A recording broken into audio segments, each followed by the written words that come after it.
بخاری مسلم کی حدیث ہے، جبریل علیہ السلام نبی کے پاس آئے انسانی شکل میں، اور نبی سے آ کے پوچھا اچھا بتائیں قیامت کب آئے گی؟ آپ نے کیا جواب دیا؟ مل مسئول عنہا بأعلم من السائل، ہر سوال کا جواب میرے پاس نہیں ہے۔ فرمایا جس سے پوچھا جا رہا ہے اس کو پوچھنے والے سے زیادہ معلومات نہیں ہے، یعنی نبی نے بتا دیا مجھے پتا ہے کہ تمہیں بھی نہیں پتا ہے کہ کب آئے گی، مجھے بھی نہیں پتا ہے اور تمہیں بھی نہیں پتا ہے۔ پھر جبریل نے کہا کہ یا رسول اللہ علامتیں بتائیں قیامت کی، یہ تو نہیں پتا کب آئے گی، کچھ علامتیں تو ہوں گی، آپ نے علامتیں بتائی ہیں۔ ہمارے نبی نے قیامت کی علامتیں بتائی ہیں، قیامت کا ٹائم نہیں بتایا۔ اس میں ایک بڑی علامت کیا بتائی؟ ان تلد الامۃ ربتها، باندی اپنے آقا کو جنے گی۔ سب سے زیادہ نبی کا مذاق اڑایا جاتا اس نظریے پہ کہ ہم مرنے کے بعد دوبارہ زندہ ہوں گے، اس نظریے پہ جتنا مذاق اڑایا گیا ہے نا اسلام کا اور پیغمبر اسلام صلی اللہ علیہ وسلم کا، اتنا مذاق کسی اور عقیدے پہ بولو نہیں اڑایا گیا۔ اس لیے قرآن اس کو بہت زیادہ فوکس کرتا ہے۔ قرآن کہتا ہے جو اس آسمانوں اور زمین کو اور اتنی خوبصورت کائنات کو پہلی مرتبہ بنا سکتا ہے، جو تم نے مان لیا کہ پہلی مرتبہ تو بنے ہیں نا، تو دوبارہ کیوں نہیں بنا سکتا بھائی؟ تو پھر وہ اسی مذاق میں نا نبی سے آ کے کہا کرتے تھے اچھا کب ہوگا، یہ ٹائم تو بتائیں، یہ دوبارہ زندگی ہمیں کب ملے گی، قیامت کب آئے گی، وہ عذاب کب ہوگا؟ تو اس کو قرآن نے جزو قرآن بنا دیا ان آیتوں کو۔ سأل سائل بعذاب واقع، اے نبی آپ سے ایک پوچھنے والا آ کے پوچھتا ہے مذاق اڑانے کی نیت سے، وہ عذاب کب واقع ہوگا جو واقع آپ کے خیال میں واقع ہونے والا ہے، بتا دینا، ٹائم بتا دینا۔ یہ سوال بھی بہت دہراتے تھے کب آئے گی کب آئے گی، ٹائم بتائیں ٹائم بتائیں۔ قرآن ہر دفعہ ایک ہی بات کو ریپیٹ کرتا ہے لیکن مختلف انداز سے۔ تیسرا حکم جو اللہ نے بہت زیادہ قرآن میں بیان کیا ہے، ہر رکوع میں ہر پارے میں بار بار، میں یہ اس لیے تین احکام کو بار بار کر رہا ہوں کہ انہی تینوں کو چھوڑا ہوا ہے ہم نے، اور میں اسی تینوں پہ بہت زیادہ اسی وجہ سے بیان کرتا ہوں کہ قرآن کے بیسک ٹاپکس ہیں۔ وہ تیسرا کیا؟ مرنے کے بعد ختم نہیں ہوگا میرے بھائی، مرنے کے بعد تمہیں نظر آتا ہے کیڑے کھا کے ختم کر دیتے ہیں، یہ تمہاری باڈی ختم ہوتی ہے، تم ختم بولو نہیں ہوتے، تم فنش نہیں ہوتے، روح باقی رہتی ہے جس کو عذاب بھی ہوتا ہے ثواب بھی، اور میدان حشر میں دوبارہ ایک جسم ملے گا تمہیں۔ ہمیشہ کے لیے انسان فنا ہونے کے لیے نہیں آیا، موت کے بعد زندگی ہے جس میں اچھوں کو اچھے کا حساب ملے گا، بدلہ ملے گا، بروں کو برائی کی سزا ملے گی۔ یہ چیز بھی سائنسدان نہیں مانتے۔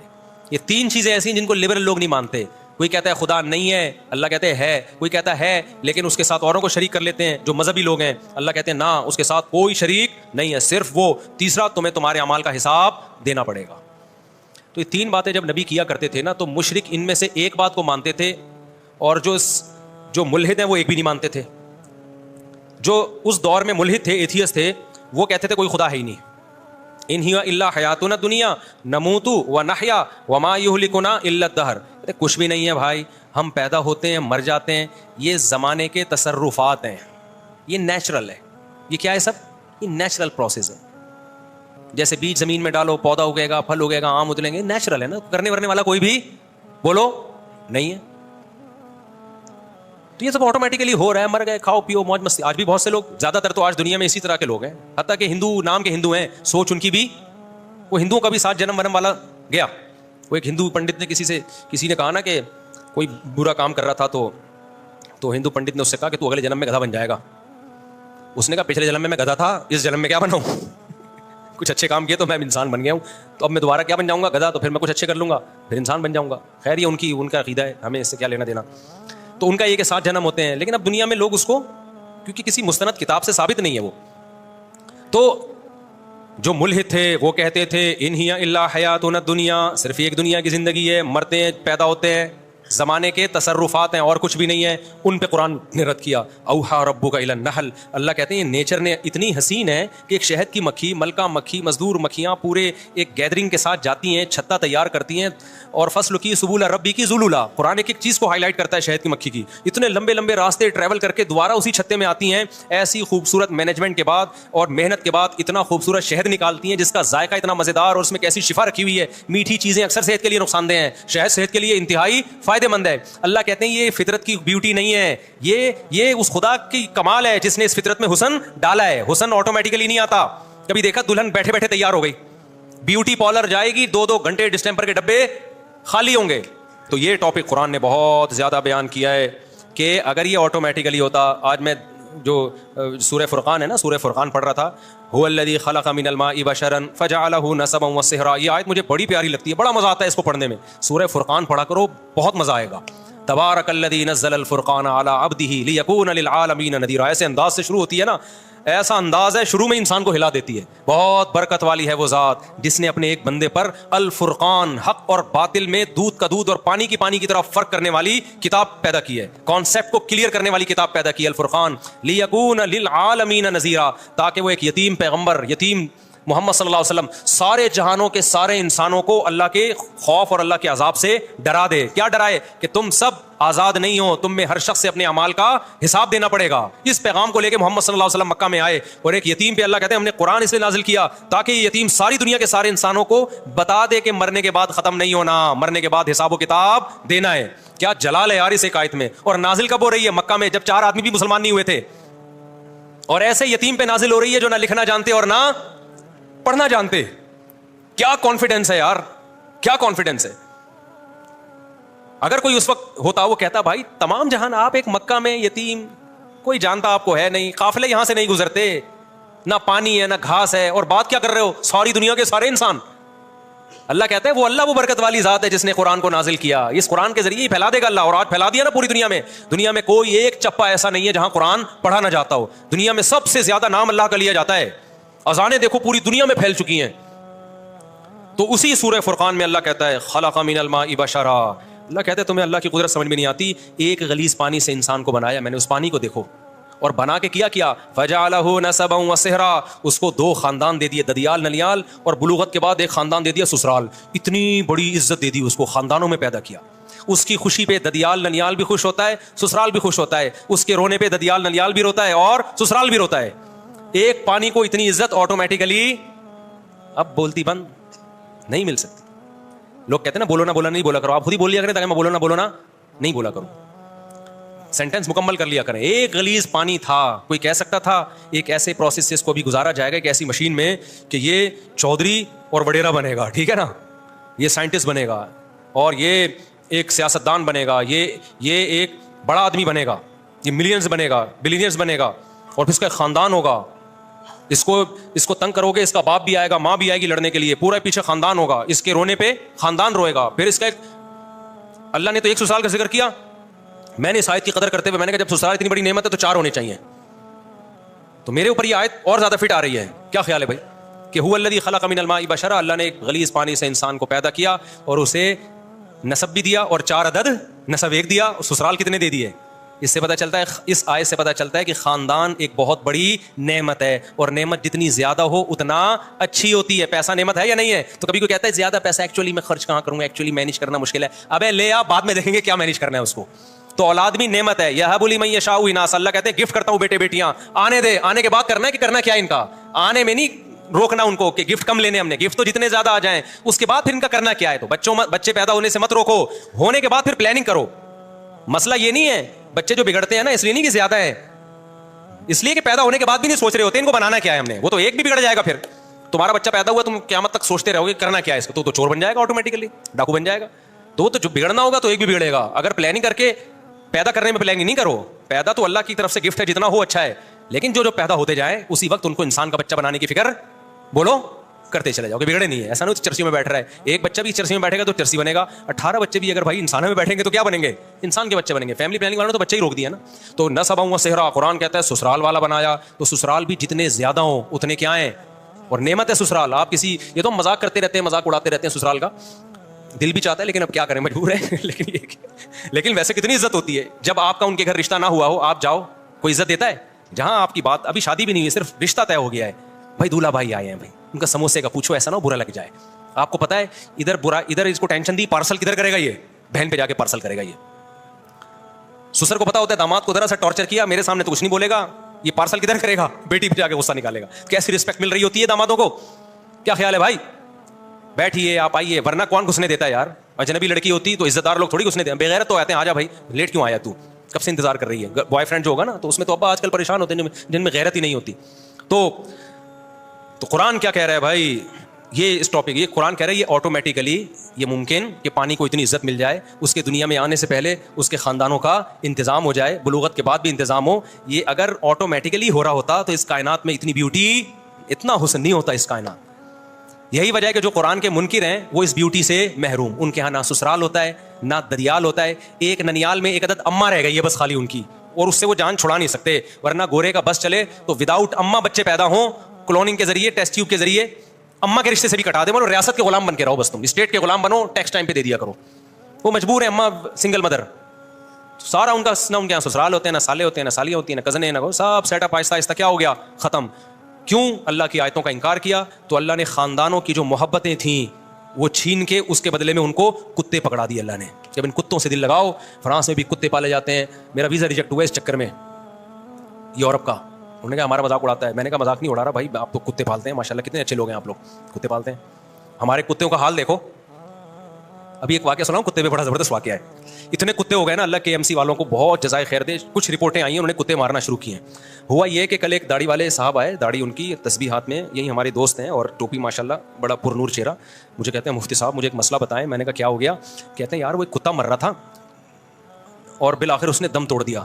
تو کے ایم سی کی گاڑی مجھے نظر آئی. میں نے کہا یہ آپ لوگوں نے میں سے کسی نے مارا ہے؟ اس نے کہا ہاں. کہتے ہیں میں نے کہا بہت شکریہ آپ کا, اللہ جزائے خیر دے یار, یہ تو کتے بہت کاٹ رہے تھے انسانوں کو, تو شکر ہے آپ نے کچھ کنٹرول کیا. ایک نقاب میں خاتون ڈرائیونگ کرتے ہوئے نا گاڑی کہتے ہیں میرے قریب آ کے رکی. انہوں نے میری بات کہتے ہیں سن لی. انہوں نے کہا کہ یہ آپ کہہ رہے ہیں کتا مارنے کے بارے میں؟ میں نے کہا جی. میں نے کہا یہ آپ کو خوشی ہوئی ہے کتے کو اس طرح سے مارا گیا اور یہ مر گیا, یعنی زہر وہر کچھ کھلایا ہوگا؟ جی مجھے خوشی ہوئی ہے. تو آپ نماز بھی پڑھتے ہیں؟ ابھی نماز پڑھنے جا رہے ہیں. جی نماز, دعا بھی مانگیں گے اللہ سے, ذکر اذکار بھی. جی یعنی ایک طرف آپ کتے مار رہے ہیں, دوسری طرف نمازیں پڑھ رہے ہیں. مطلب یہ تھا کیا یہ کھلا تضاد نہیں ہے؟ یعنی ایک طرف آپ ٹوپی پہن کے داڑھی پہن کے اتنے اچھے کام بھی کر رہے ہو, اور دوسری طرف مخلوق پر کتوں کے ساتھ یہ ظلم. یعنی عجیب اسلام ہے آپ کا, ادھر کتے بھی مار رہے ہو, ادھر اللہ کی عبادت بھی. کہتے ہیں میں نے اس خاتون سے کہا, کل کا واقعہ ہے, کہتے ہیں میں نے اس خاتون سے کہا کہ دیکھیں یہ کتے انسانوں کو کاٹتے ہیں. خاتون فوراً کہتی ہیں کیا سارے کتے کاٹتے ہیں؟ میں نے کہا نہیں, کتے پہ لکھا ہوتا ہے کہ یہ کاٹے گا اور یہ والا کاٹنے کے لیے, اور یہ کسی کو کچھ بھی نہیں کہے گا. وہ بیچارے اتنے کنفیوز ہوئے اس خاتون کی نصیحت سے, میرے پاس آیا کہ یار مصعب میں نے کوئی ظلم ہو گیا. میں نے اس کو اپریشیٹ کر دیا کہ میں نے کہا کے ایم سی والوں نے پہلی دفعہ کوئی خاندانی انسانوں کے بجائے فوکس کس کو کرنا شروع کر دیا انہوں نے. یہ ایک بہت گڈ نیوز ہے. پہلے تو جو گٹر کے ڈھکن, یہ کے ایم سی کی ذمہ داری ہے نا, گٹر کے ڈھکن میں کتنے مرد ہلاک ہو گئے ہیں وداؤٹ ڈھکن کے لوگ, تو یہ سب کے ایم سی کے کھاتے میں جا رہے ہیں نا. اور جو بجلی کے کھمبوں سے لوگ, بجلی کے کھمبے کراچی میں گلے ملتے ہیں آ کے, خود چپک چپک کے بندے مارتے ہیں بارشوں کے موسم میں, تو یہ بندے کون مار رہا ہے؟ تو کے ایم سی کے کھاتے میں جا رہے ہیں. تو اللہ کا کتنا فضل ہو گیا, اب انسانوں کو چھوڑ کر کے ایم سی نے کس کو فوکس کرنا شروع کر دیا؟ کتوں کو. تو گڈ نیوز ہے بھائی. اس سے زیادہ مجھے خوشی اس پہ ہوئی ہے. اتنے کتے یار, آپ کی سوچ ہوگی. ساری جو اینیمل لورز اور این جی اوز ہیں وہ آ کے وہ رکاوٹ بنتی ہیں. خیر بات کو جلدی سے سمیٹیں, نماز کا ٹائم ہونے والا ہے. تو اللہ میاں نے اس نظریے پہ بھی قرآن میں بہت رد کیا کہ اس کائنات میں نیچر میں جو بیوٹی ہے آٹومیٹیکلی نہیں ہے. دوسرا نظریہ شرک کا, جو اللہ کو مانتے ہیں وہ اللہ کے علاوہ بھی بہت سوں کو مانتے ہیں. ہندو دیکھو نا کتنے کتنے بھگوان ان کے. تو قرآن نے کہا اللہ کا مطلب کیا ہے؟ صرف ایک, کسی مزار پہ کسی قبر سے نہیں مانگنا, کسی بزرگ سے نہیں مانگنا. انتم الفقراء الی اللہ, تو ہم سب کے سب اللہ کے در کے محتاج, حاجت روائی مشکل کشائی اللہ کے سوا کوئی نہیں کرے گا. اور تیسرا, قرآن نے جس چیز کو فوکس کیا, جس کا اس آیت میں تذکرہ ہے کہ موت کے بعد حساب و کتاب ہے. تو یہ جو آیت میں نے پڑھی ہے نا, ہوا یہ تھا تینوں پہ مذاق اڑتا تھا نبی صلی اللہ علیہ وسلم کا, لیکن سب سے زیادہ مذاق پتہ ہے کس عقیدے پہ اڑایا جاتا تھا؟ خدا کے انکار یا خدا کی توحید پہ نہیں. سب سے زیادہ نبی کا مذاق اڑایا جاتا اس نظریے پہ کہ ہم مرنے کے بعد دوبارہ زندہ ہوں گے. جب ان کی بات ہوتی نا کہ صرف ایک اللہ ہے, تو وہ طنز کرتے تھے, استہزاء بہت زیادہ نہیں کرتے تھے. وہ جب ان کو کہا جاتا کائنات کو بنانے والا کوئی ہے, نظریاتی اختلاف کرتے تھے, اس پہ استہزاء نہیں کرتے تھے بہت زیادہ. لیکن جب یہ کہا جاتا موت کے بعد زندگی ہے, اس پہ بہت مذاق اڑایا مشرکین نے. سورہ یاسین ہے نا, قرآن کہتا ہے مشرک بوسیدہ ہڈی لے کر آیا قبر کی پرانی, کہنے لگا میں یحیی العظام وہی رمیم, بھائی یہ ہڈی سڑ گئی, کیڑے کھا گئے, یہ زندہ ہوگی. ہئی ہاتا لما توعدون. دوسرے مقام پر ہے اے لوگو, یہ پیغمبر جو تم سے وعدہ کر رہے ہیں نا موت کے بعد زندگی, ہئی ہاتا, یہ عقل سے بہت کیا ہے؟ ہئی ہاتا ہم کہتے ہیں بھائی یہ بالکل فضول بات ہے, معاذ اللہ, بالکل کھوپڑی میں آنے والی نہیں ہے. ہم مر کے سڑے کیوں؟ زندہ کرنا ہوتا باڈی اللہ سلامت کیوں نہیں رکھتا؟ سڑ گئے, درندے کھا گئے, کھاد بن گئے, نالوں میں بہہ گئے, جلا دیا, اب کیا زندگی ہے؟ اس نظریے پہ جتنا مذاق اڑایا گیا ہے نا اسلام کا اور پیغمبر اسلام صلی اللہ علیہ وسلم کا, اتنا مذاق کسی اور عقیدے پہ بولو نہیں اڑایا گیا. اس لیے قرآن اس کو بہت زیادہ فوکس کرتا ہے. قرآن کہتا ہے جو اس آسمانوں اور زمین کو اور اتنی خوبصورت کائنات کو پہلی مرتبہ بنا سکتا ہے, جو تم نے مان لیا کہ پہلی مرتبہ تو بنے ہیں نا, تو دوبارہ کیوں نہیں بنا سکتا بھائی؟ اللہ نے پھر مثالیں کیسی کیسی دی ہیں. اللہ ہم سے ہماری زبان میں مثالیں سمجھاتا ہے جو مثالیں ہمارے کلچر میں رائج ہیں. اللہ کہتے ہیں بتاؤ کسی چیز کو پہلی دفعہ بنانا آسان ہے یا دوسری دفعہ؟ دوسری دفعہ آسان ہوتا ہے. تو جس نے پہلی دفعہ بنا لیا وہ دوبارہ کیوں نہیں بنا سکتا بھائی؟ منی سے انسان بنا دیا تو اس انسان کو مر کے دوبارہ کیوں نہیں بنا سکتا؟ ریپیئرنگ تو آسان ہے, فرسٹ ٹائم ایجاد کرنا. ادھر موبائل مارکیٹ میں نیا موبائل آتا ہے, فوراً 20 کاپیاں اس کی آ جاتی ہیں. وہ کاپی کرنے والے فرسٹ ٹائم نہیں بنا سکتے تھے, دیکھ دیکھ کے کاپی کر لیتے ہیں. افغانستان میں بمباری ہوتی تھی, امریکی جہاز ہیلی کاپٹر ویپن ہوتا تھا, تو چائنا والے اور کہتے ہیں دنیا والے پہنچ جاتے ہیں, دیکھیں کاپی کریں ٹیکنالوجی. فرسٹ ٹائم بنانا مشکل ہے, ٹیکنالوجی کو کاپی کرنا کیا ہے آسان. اللہ کہتے ہیں جب یہ کچھ بھی نہیں تھا میں نے سب بنا دیا, تو تمہیں دوبارہ بنانا کیا مشکل ہے؟ اس میں کیوں مذاق اڑا رہے ہو؟ تو پھر وہ اسی مذاق میں نا نبی سے آ کے کہا کرتے تھے اچھا کب ہوگا یہ, ٹائم تو بتائیں, یہ دوبارہ زندگی ہمیں کب ملے گی, قیامت کب آئے گی, وہ عذاب کب ہوگا. تو اس کو قرآن نے جزو قرآن بنا دیا ان آیتوں کو. سأل سائل بعذاب واقع, اے نبی آپ سے ایک پوچھنے والا آ کے پوچھتا ہے مذاق اڑانے کی نیت سے, وہ عذاب کب واقع ہوگا جو واقع آپ کے خیال میں واقع ہونے والا ہے, بتا دینا, ٹائم بتا دینا.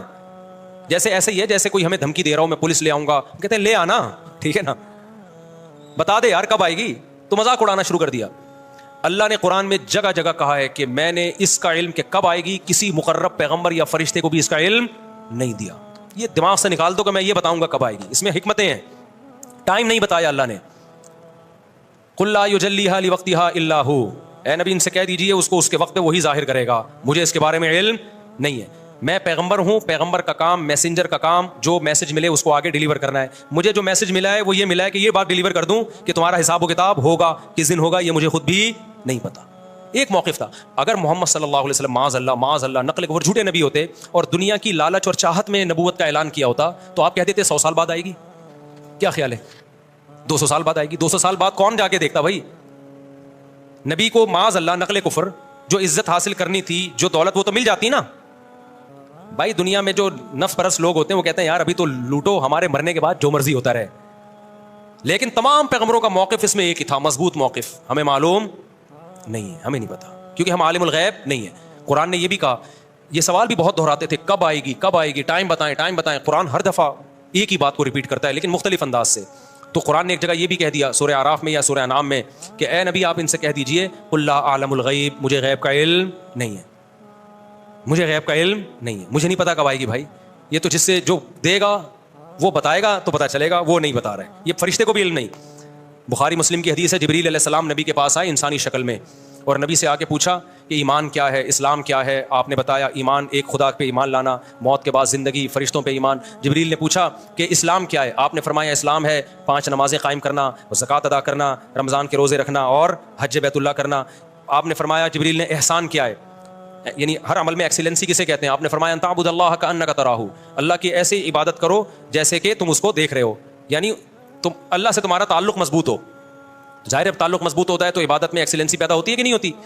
پھر جبریل نے پوچھا اچھا بتائیں قیامت کب آئے گی؟ آپ نے کیا جواب دیا؟ مل مسئول عنہا بأعلم من السائل, ہر سوال کا جواب میرے پاس نہیں ہے. فرمایا جس سے پوچھا جا رہا ہے اس کو پوچھنے والے سے زیادہ معلومات نہیں ہے. یعنی نبی نے بتا دیا مجھے پتا ہے کہ تمہیں بھی نہیں پتا ہے کہ کب آئے گی, مجھے بھی نہیں پتا ہے اور تمہیں بھی نہیں پتا ہے.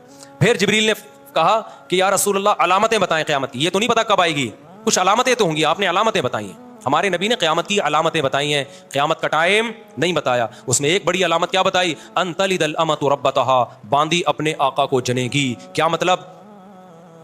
ہونا یہ چاہیے جو پیدا ہوا ہے وہ جس نے پیدا کیا اس کو اپنی ماں یا اپنا باپ سمجھے, لیکن پیدا ہونے کے بعد آپ اپنا باپ پیدا کرو گے. جو کہ آج کل کیا ہو رہا ہے, آج کل اولادیں ماں باپ سے ڈرتی ہیں, جوان اولادیں ماں باپ سے ڈرتی ہیں, ماں باپ جوان اولادوں سے ڈرتے ہیں. بولو نا, ماں باپ ڈرتے ہیں کس سے؟ بہویں ساسوں سے ڈرتی ہیں یا ساسیں بہوؤں سے ڈرتی ہیں؟ ساسیں بہوؤں سے ڈرتی ہیں. آج کل بہو آئی ہے بیچ کے نہ کھا جائے ہمیں.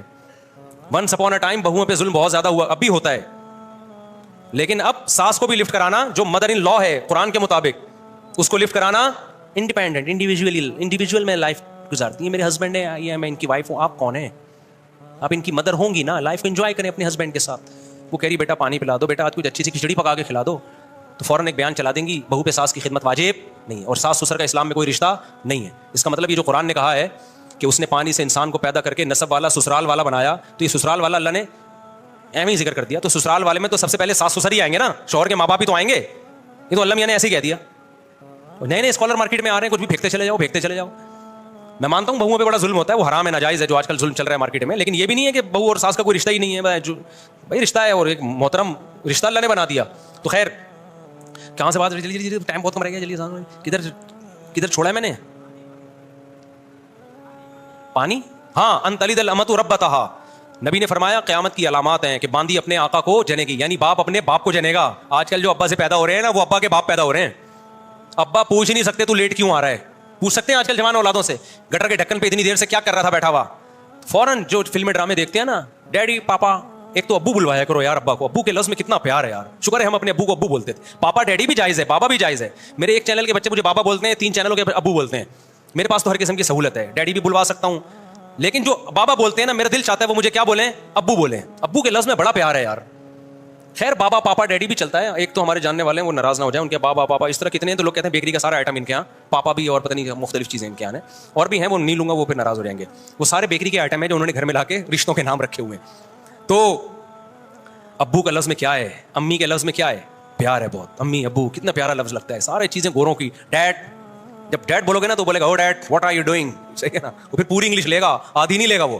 ابو کو ایسا بولنا بہت, ابو کے لفظ میں اتنا پیار ہے. ابو یہ کیا کر رہے, یہ نکلتا ہی نہیں ہے منہ سے, ابو بول دیا تو بس ہتھیار آپ نے ڈال دیے. اب ایسا نہ ہو ڈیڈی کو جا کے کچھ الٹا سیدھا بولنا شروع کر دو, ڈیڈ بول رہے ہو ابو بول رہے ہو, چلو جو مرضی بولو, لیکن باپ کو سمجھو کیا باپ ہے, وہ تمہیں ڈانٹ سکتا ہے, ضرورت پڑے تو تھپڑ بھی لگا سکتا ہے, مار دے, آگے سے سینہ مت اکڑا کرو. یہ قیامت کی علامات ہیں کہ بڑے چھوٹے بن جائیں گے, اور چھوٹے کیا بن جائیں گے, باپ بن جائیں گے. وقت مکمل ہو گیا, اذان بھی ہونے والی ہے, تو یہ 3 ٹاپک سمجھ میں آ گئے.